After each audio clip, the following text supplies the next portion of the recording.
In this tutorial, I'll show you how to reset your Windows 11 laptop and reinstall Windows.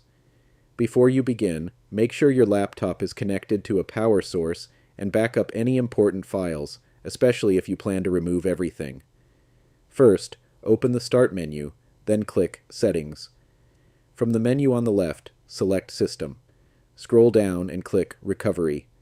Under Recovery Options, find Reset this PC, then click the Reset PC button.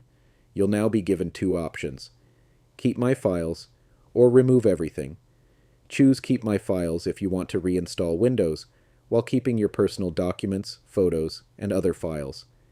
Keep in mind that your installed apps and system settings will still be removed. Choose Remove Everything if you want to completely erase your personal files, apps, and settings. This is the best option when selling, giving away, or starting fresh with your laptop. Next, choose how you want to reinstall Windows. Select Cloud Download to download a fresh copy of Windows from Microsoft. For this option, make sure you have a stable internet connection, as the download may use several gigabytes of data. You can also choose Local Reinstall, which uses the Windows installation files already stored on your laptop. This option may be faster, but it may not work correctly if those files are damaged.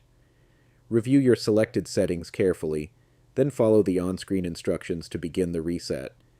Your laptop will restart several times during the process, so keep it plugged in and do not turn it off. Once the reset is complete, Windows will guide you through the initial setup process. And that's how you reset a Windows 11 laptop and reinstall Windows. If this video helped you, please like the video, subscribe to the channel, and turn on the bell icon so you don't miss future tutorials.